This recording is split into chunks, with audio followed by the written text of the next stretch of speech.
位在叙利亚中部，曾为丝路上重要商业枢纽，被联合国列为文化遗产的古城巴麦拉，遭极端组织伊斯兰国觊觎，并且在当地时间20号成功攻下北部1/3的地区。رشاشات ثقيلة جميع الأماكن في كل النقاط العسكرية حتى النقاط المدنية دوائر دولة بيحاولوا يخربوها يدمروها بيتمركزوا فيها بياخذوا المدنية دروع بشرية ضمن المدينة وخارج المدينة。伊斯兰国从16号开始对巴麦拉发动攻击，政府军中间一度成功击退伊斯兰国，但却防不了当地遭洗脑加入伊斯兰国的民众从内部帮助伊斯兰国突破。دخل الآن معاهم بندل المنطقة إيه بساعدهم نعم لو لما في مساعدة هذا جاي من برا كيف بده يعرف يفوت لهون لأي شارع لأي بيت ما بيعرف。有鉴于伊斯兰国曾大肆破坏占领地的古迹文物，如果伊斯兰国成功夺下巴麦拉，那巴麦拉上千年的文物恐也难逃毒手。对此，叙利亚政府表示，已经将可以移动的古物送离，并且加派士兵保护巴麦拉西南部的遗址。كل الجهود الممكنة لأن نحتفظ بهذا المخزون الكبير ولا يمكن أن نتوانى عن إعطاء هذا الموضوع الأهمية القصوى لأنه كما قلنا هو إرث للأمة وإرث للإنسانية。除了破坏古迹，盗卖文物是伊斯兰国重要的经济来源之一，但这并非唯一吸引伊斯兰国企图拿下巴麦拉的原因。除了它的文化价值，巴麦拉周遭还有丰富的油田，同时还是通往大马士革和叙国海岸等地区的重要门户。UDN TV 邮报其编译。我们今天针对恐怖主义它的宗教起源以及现在的发展，我们要特别请教沙勒托巴克教授。Welcome, Professor Saratovak, to our show. Thank you. Thank you for having me. First of all, I'm very interested in the topic that you're going to talk in Taipei, which means that your title is Islamic Understanding of Jesus. You want to talk about how Jesus was a prominent messenger of God in Islam. Not many people know that those two religions, Christianity and Muslim, are coming from the same root. Could you elaborate a little bit about this? Basically, my this evening's talk is about the content of my book, recently published. It is called Islam's Jesus, published by the University Press of Florida. In this book, I elaborate on the place of Jesus in Islam. Jesus is mentioned in the Quran more than 90 times. Is very, very important figure in Islam. Like other prophets of God, Moses, Abraham, Noah, Jesus, Muhammad. These are considered the most significant personalities in human history. And therefore, the place of Jesus, as you said, maybe it is known, but not enough. I would say not very well known. And the purpose of this book, I wanted to make sure that Muslims and Christians are aware of this new understanding, because I am talking about Jesus, but also I am focusing on some interpretive approach with regard to the role of Jesus in Islam. But my question is, how come there's a great divide nowadays between Christian and Muslim? And there's even there's a strong hatred against each other. Some Muslims even want to wage a holy war against Christianity. Why is there a great divide happening? I think it is mainly, I would say, because of the lack of knowledge about each other. In Turkish culture, and I think this is general in the Islamic culture, there is a statement which says, you are the enemy of what you don't know.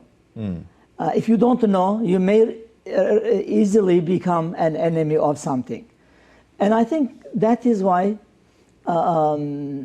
Muslims and Christians and Jews are, despite the fact that they are all coming from the same root, the Abrahamic religions, the Abrahamic traditions, their ancestor is the same, but they don't know enough about this.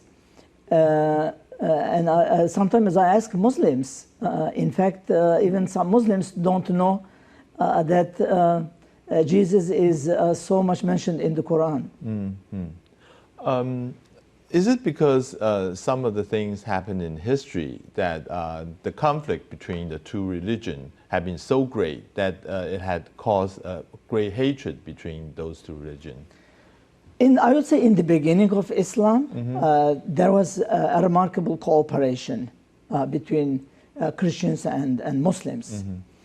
In fact, Christians, Muslims, and Jews in the city of Medina, the Prophet established the first constitution of Medina when Christians were few, but Muslims, Jews, and even idol worshippers were living together under the same constitution, and they had the same rights.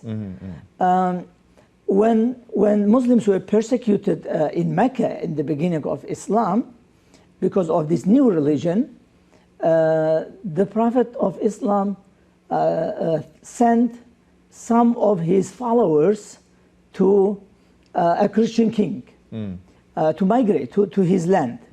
This Christian king is known as Najashi, which the place that Muslims migrated today is called Ethiopia.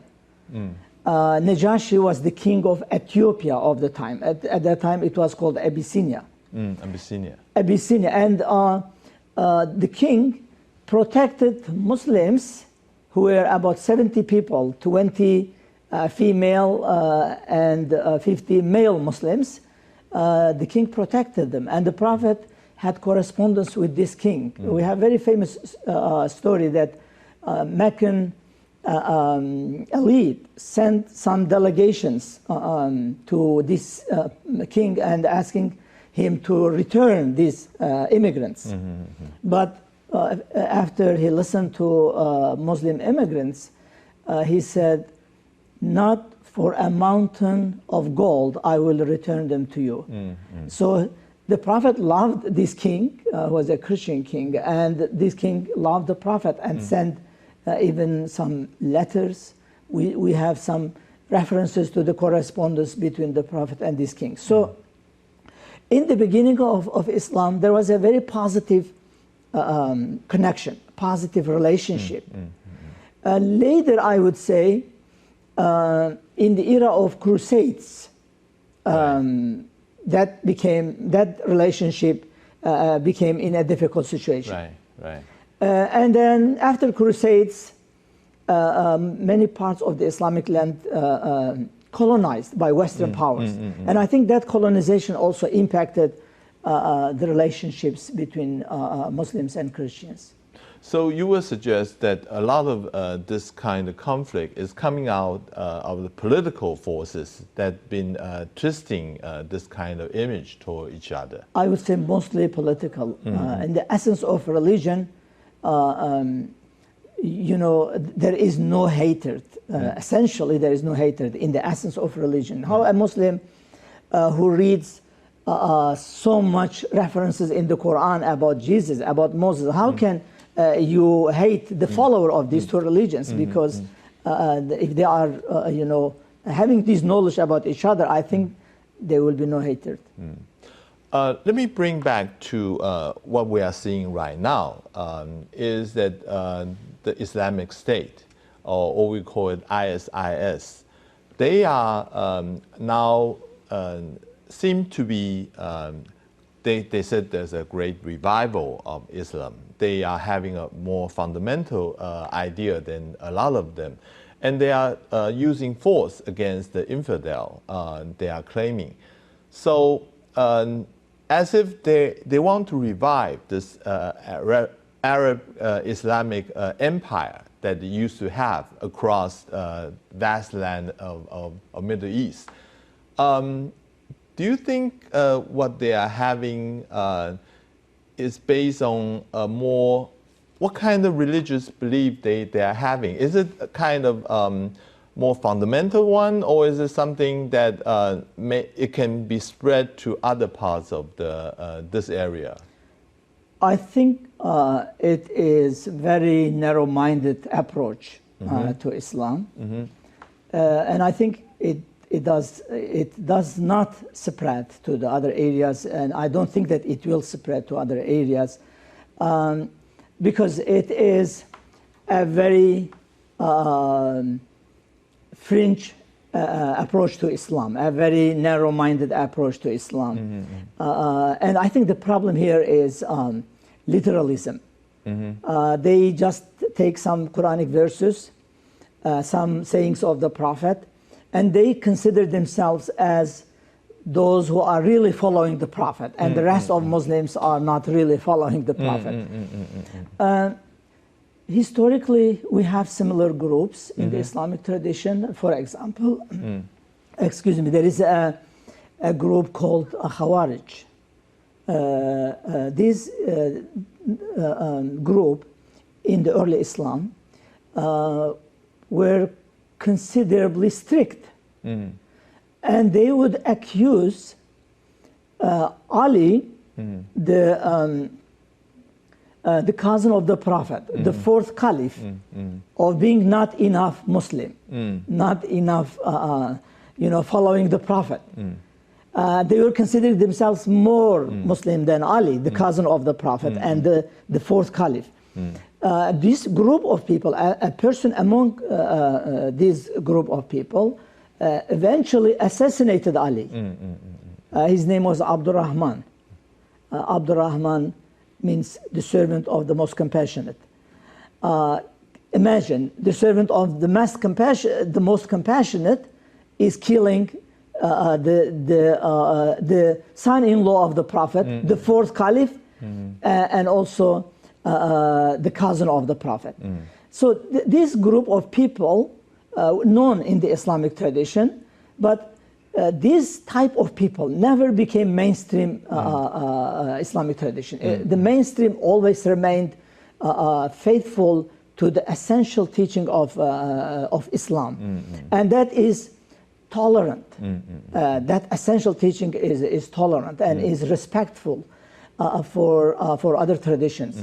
And my understanding, after all this involvement in interfaith dialogue in writing of my book, I spent about 6 years preparing this book, Islam's Jesus. I came to the conclusion that the future of Islam, and I think I have strong arguments for this, the future of Islam is in cooperation with Christians and Jews. Muslims, Jews, and Christians have to cooperate, have to come together. This is not only good for the future of Islam or the future of Judaism or the future of Christianity. It is important for the future of the world. Because if we just make a rough calculation, Muslims, Christians, and Jews constitute more than half of humanity, about 58% of world population. If they come together, in my understanding, they can make a big contribution. And that's why the people like ISIS, I think, yes, they make a big news, but I don't think that if Muslims are aware of what's going on, they will not be able to actually spread their ideas. We have lack of knowledge of Islam among Muslims. Like some young people, they don't know about Islam.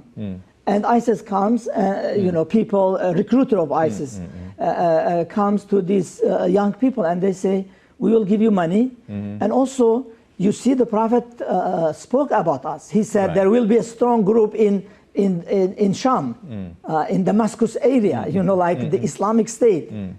Beautiful term for young, excited young people. And with this, they can recruit some. But I would say if Muslims are aware of the true teaching of Islam, ISIS will have no way to recruit young Muslims. We will take a short break and we'll come back to talk more about the IS and the terrorism, especially its origin and how this is come about, ever starting from September 11. And is it got to do with some of the outside forces want to encourage the development of this kind of terrorism? 我们等一下回来，我们继续来跟教授来做访谈，谈恐怖主义的起源。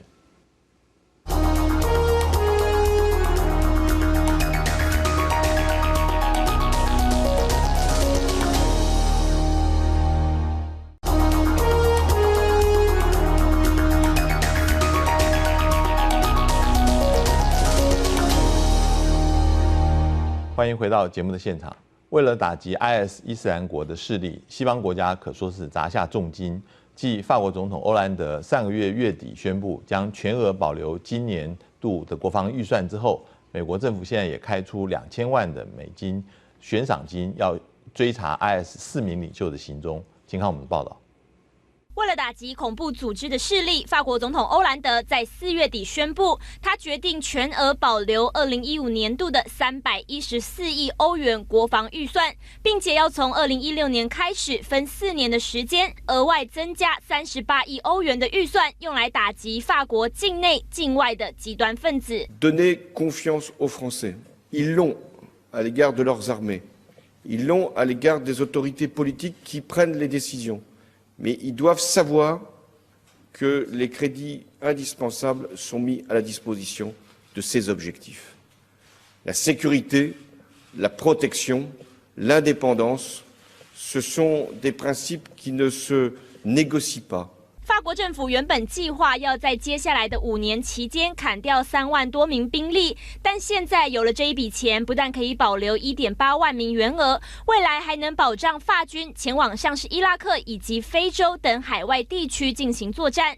美国国务院随后也在5月初宣布，政府开出2000万美金，也就是大约新台币6亿的悬赏金，要追查伊斯兰国4名领袖的行踪，对象锁定 IS 高阶干部阿卡杜里。以及 IS 官方发言人阿德纳尼和战地指挥官巴提拉西维利，另外提供300万美元悬赏 IS 在叙利亚以及土耳其之间的边境领袖阿哈吉。西方各国纷纷砸下重金，就是为了要尽快平息伊斯兰国造成的威胁。UDN-TV 综合报道。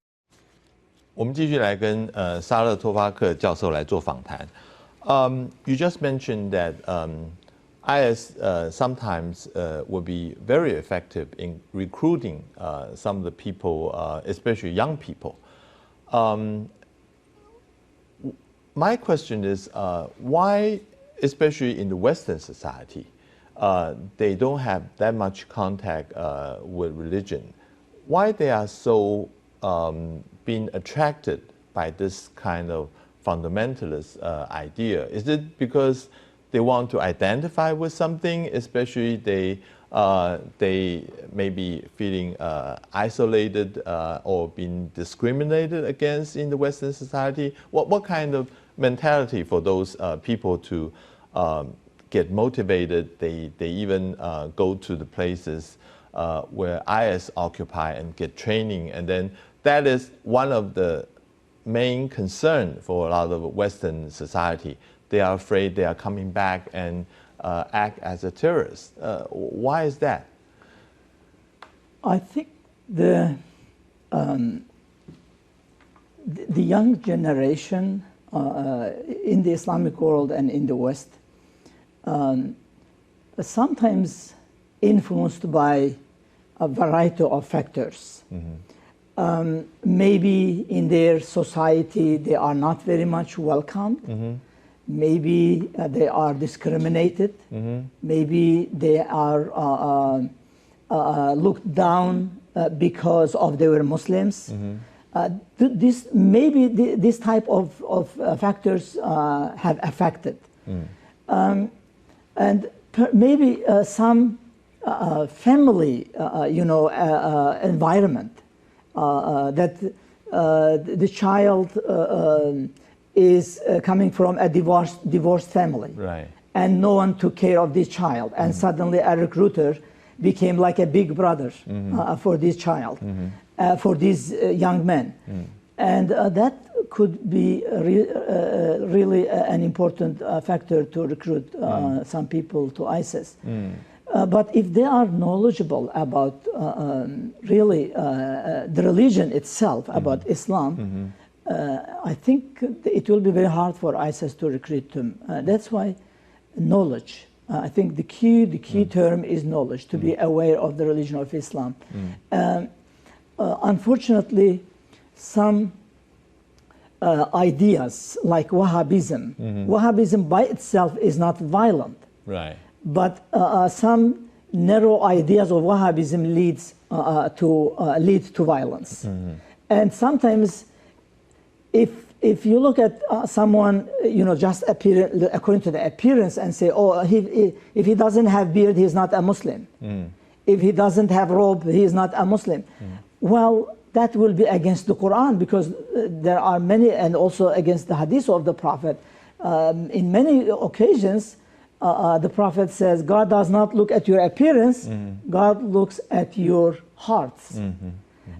So sometimes the appearance becomes very, very important. Right. And I think when they look at people of ISIS, they say, oh, okay, these are the real Muslims, because they have beard, because they have robes. Right. They have style, and in fact, that is not Islam. But let me ask you the other side, meaning those non-Muslim, when they approach a Muslim, especially after they hear or they saw some of the terrorists being conducted, they are having this kind of feeling toward Muslim. For instance, in some places they are asking Muslim women should not wear burqa. That's one thing. And wearing one sometimes is very important for Muslim women to do it. Or they may create suspicions of what kind of religion activities you are doing. Is it because are you planning something that is going to endanger us? Or there's a lot of misunderstanding will be created. And especially one of the things maybe is fundamentally that is in conflict is the freedom of the speech, that's on the one hand, and you have to pay certain religion would treat it with respect, and some of the things that is beyond freedom of religion. How do you think about this kind of conflict between Muslim and non-Muslim? In this question, there are 10 questions, I think. so I will elaborate, one by one, maybe, not all of them. I would say, first of all, let me start with the final one, the freedom of speech. And of course, you know I'm referring to I know many right. other things. Yeah, right. Absolutely. I know what you are referring to. At John Carroll University, the university that I teach, we organized an international conference. The title was Freedom of Expression versus Respect for the Sacred. How can we have a balance between these two?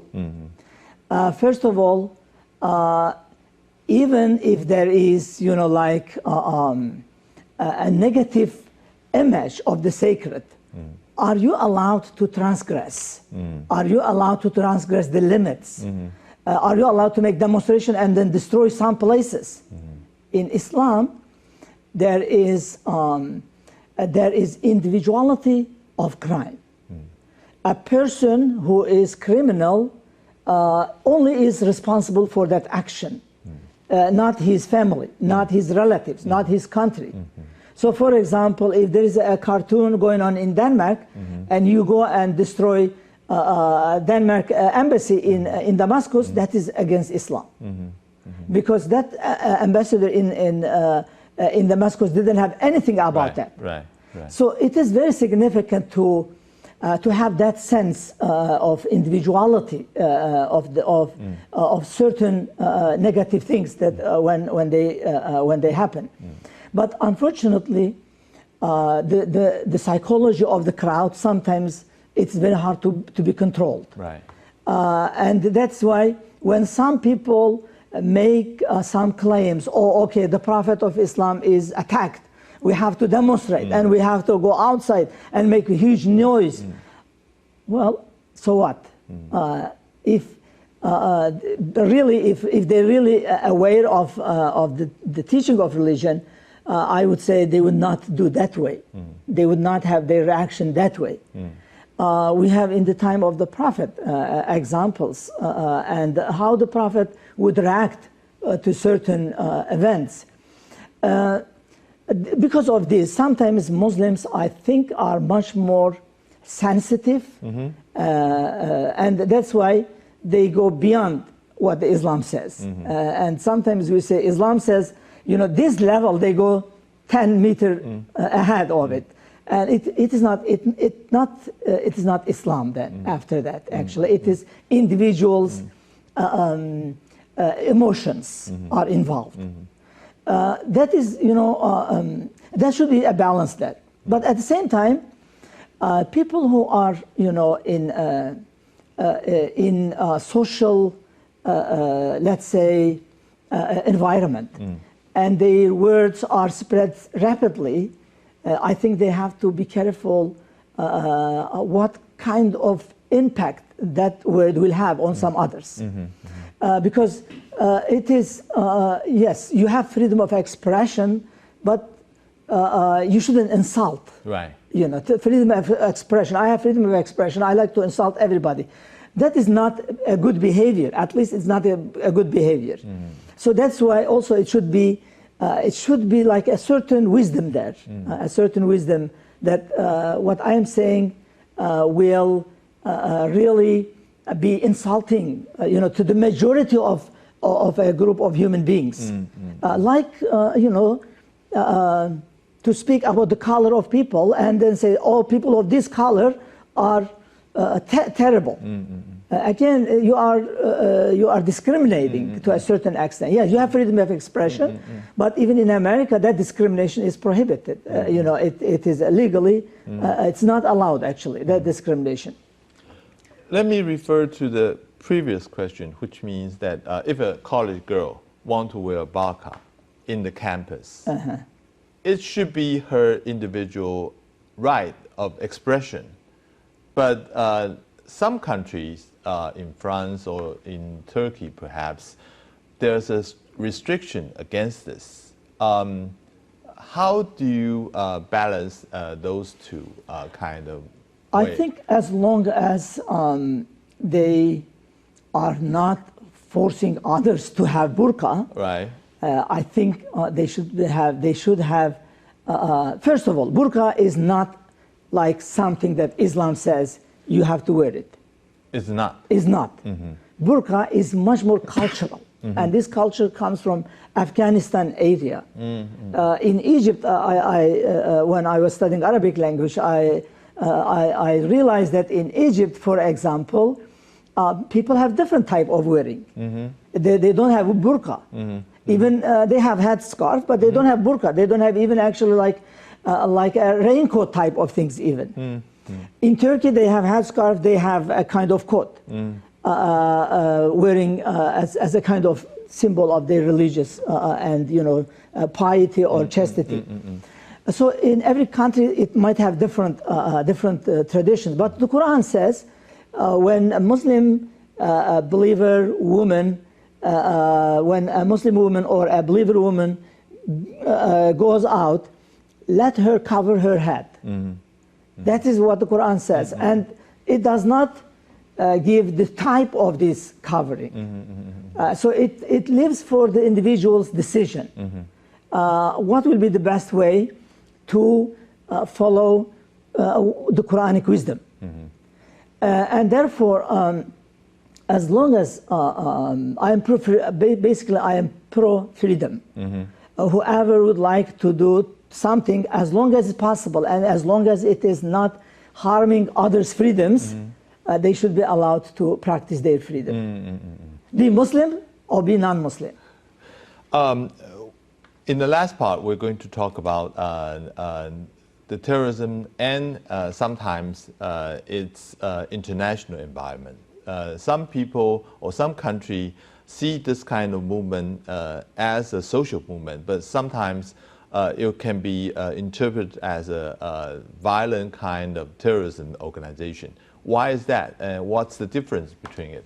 我们等一下回来继续来看，在不同的国家，对于某些组织可能认定它是一个草根的社会组织，但有些是认为它是恐怖组织，是为什么会这样子？我们等一下回来继续谈。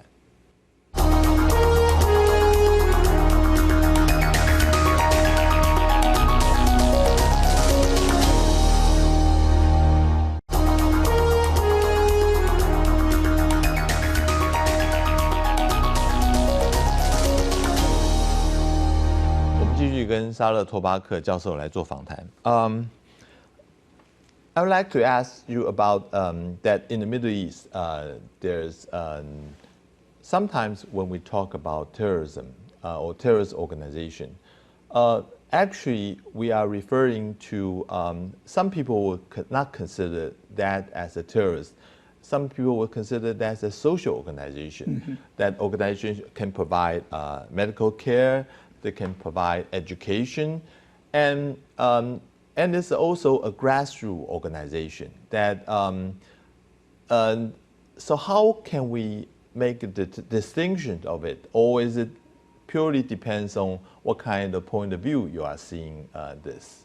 Yeah, that's a very good question. Actually, I think the criteria should be actions.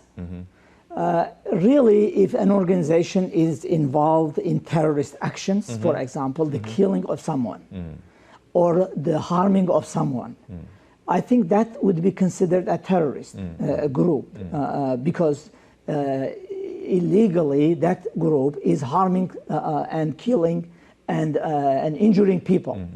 But if there is no such a thing, just because they have some extreme ideas, we might be careful not to, label them immediately as terrorists, because that might help terrorists to put more people on their side.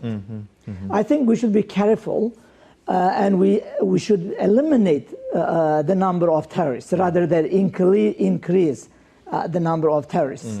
Yet I know there are some Muslims when they have, like an extreme ideas, literalism, well, that could lead to extremism, and that extremism could lead to terrorism. But that terrorism is the third step. From the beginning, if we say, well, they are terrorists, we might actually be pushing them towards terrorism. And I think that's why we can debate. Well, that extremism is not the practice of the Prophet. You can imagine that the Prophet of Islam was so sensitive about the human beings, about their situations. When a slave, like an Abyssinian slave named Bilal, was persecuted by his owner, the Prophet asked someone if anyone there would be able to go and free them and help him. Well, it's believed that one of the companions of the Prophet had some money and said, I'm going to buy this person and then free him. And he went, he did it. We have references in the Quran, like not to step on an ant, like a tiny creature. Stepping on it is prohibited in Islam. You are not allowed to kill even an ant. How then a religion of Islam can allow the killing of human beings, the beheading of human beings? And therefore, when there is some actions that is really terrorist and really violent and limiting other people's freedom, then with this regard, I would say we can call it terrorist organization. But if there are some groups who are contributing to social environment, to social welfare, I think we should be careful to label, those type of groups as terrorists. But sometimes when a group turn into violent, it's very hard to distinguish their purpose. Maybe their purpose is justifiable. For instance, I would like to raise the example. When Mujahideen in Afghanistan, they are fighting against the Soviet at that time. A lot of countries, or even American CIA, is supporting Mujahideen. And then they later turn into Taliban. There's also example that we are seeing in the Syrian civil war, that some of the extremist groups, they are fighting against Assad. And it turned out some of the group turned into IS.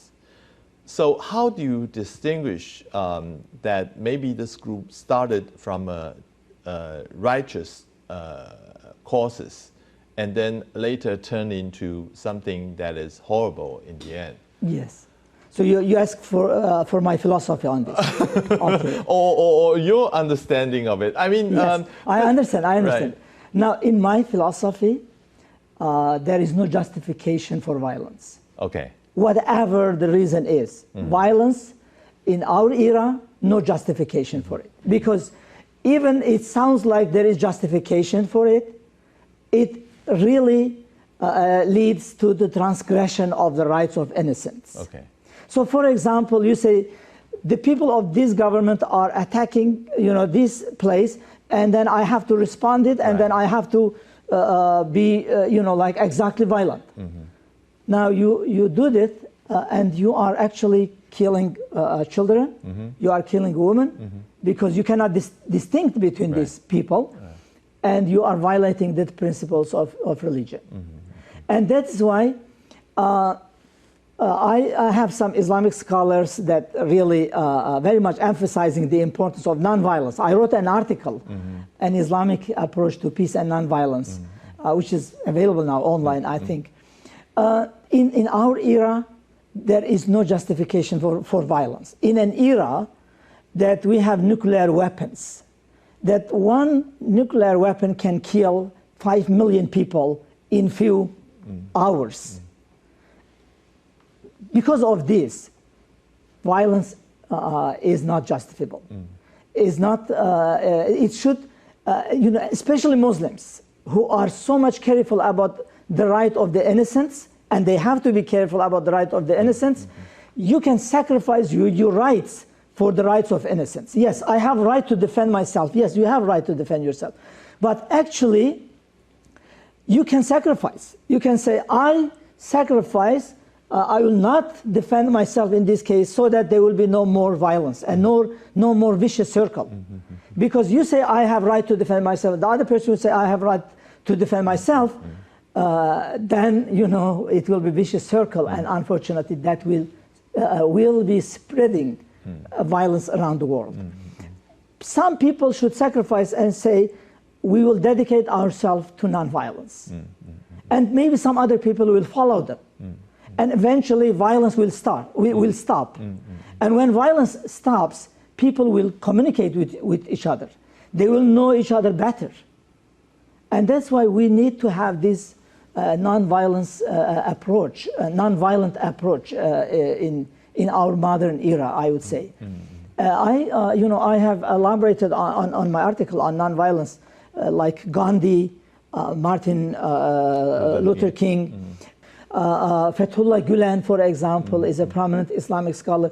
These people are emphasizing the importance of nonviolence. Yeah, you have disagreement, but you can debate in a nonviolent way. And therefore, excuse me, you have to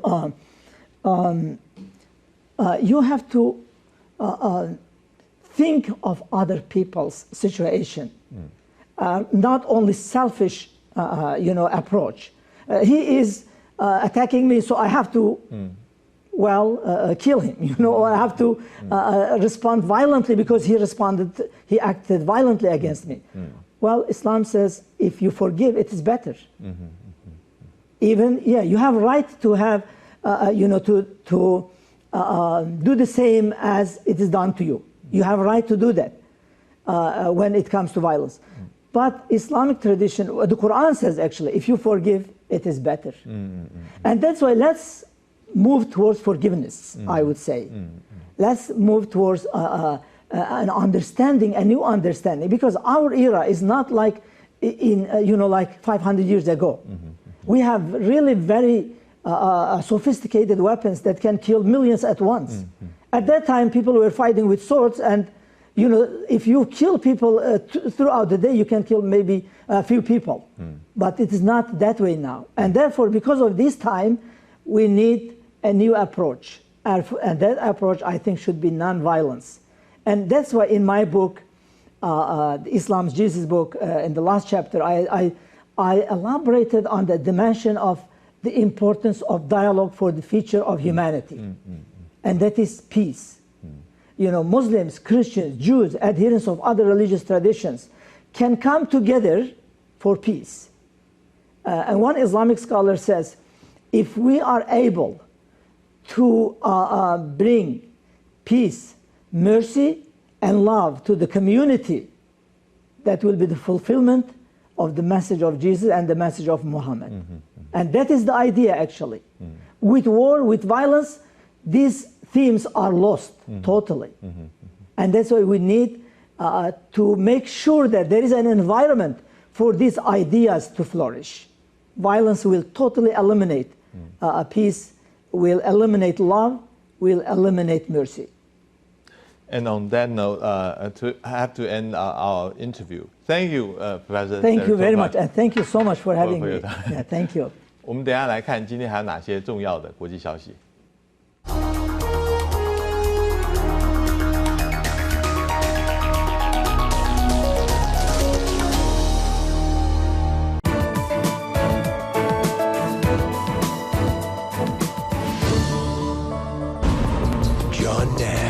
was one of the most brilliant minds of his generation. 电影《美丽境界》男主角罗素·克洛所饰演的约翰·纳许是名患有精神分裂症的天才数学家。电影的主轴琢磨于纳许精神分裂后，在真实与虚幻两个世界中游走的经过。纳许的传奇故事，2001年搬上大荧幕后广为人知。《美丽境界》在2002年荣获奥斯卡最佳影片和最佳导演等4座大奖。纳许著名的赛局理论被广为运用在市场经济、演化生物学和军事及政策上面。1994年与另外2位教授一同荣获诺贝尔奖。然而天妒英才，今年86岁的纳许和82岁毕业于 MIT 物理系的妻子艾莉西亚，23号才刚从挪威领取表扬数学家的阿贝尔奖。回到美国，从纽瓦克机场搭计程车回家，在高速公路上，车子忽然失控撞上护栏，2人都被抛出车外，当场死亡。警方怀疑是因为没有系上安全带而造成这起遗憾的发生。在电影里将他诠释淋漓尽致的罗素·克洛得知噩耗后，发出推特表示震惊，他的心与纳许夫妇以及他们的家人同在。而《美丽境界》的导演朗霍华随后也上推特发表，安息杰出的诺贝尔奖得主，很荣幸能重现一段他们的人生故事。这2位学界的杰出人士不幸逝世，震惊了科学界，也留给世人无限的惋惜。小朋友在家长陪伴下一起上课玩游戏，课程目标是训练这些幼儿在申请幼稚园入学时可以通过面试。像这位前小弟弟今年才2岁，就被妈妈带来上课。香港高度竞争的环境造就了名校挤破头的现象，明星幼稚园有时候会采取甄选方式来招生，因此有越来越多家长送小孩到训练班，培养合群、礼貌等特质，希望面试时有好表现。像这天的課程包括如何喝水、如何挑選玩具，以及用粵語跟英文回答問題。最大嘅價值就係佢起碼唔會驚，佢唔會覺得你而家去面試咧，好似判你死刑咁樣，即係唔係驚，係有一個覺得係其實都係好開心嘅，好似玩咁樣嘅啫。即係我哋有一個專業嘅設計嘅課程咧，係特別課，佢哋考試需要做啲乜嘢？這間學校名叫香港天才兒童藝術協會，除了幼兒學前班，還有包羅萬象的兒童才藝班。而幼稚園面試訓練課程12堂要價4480港幣，將近台幣18000。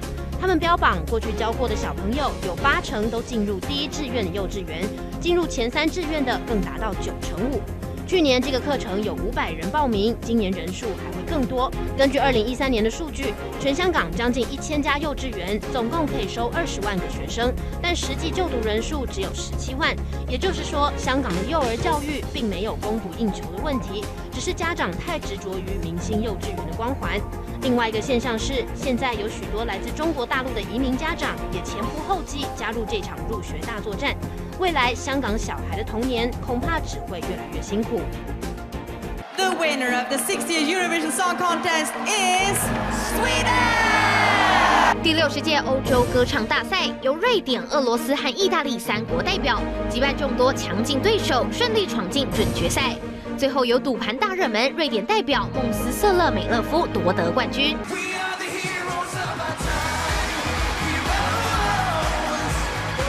孟斯瑟勒美勒夫以一首《Heroes》惊艳全场，除了嗓音迷人，还边唱边和身后的动画一起互动跳舞，声光效果十足，难怪能脱颖而出。就连竞争对手也对表演赞不绝口，直呼甘拜下风。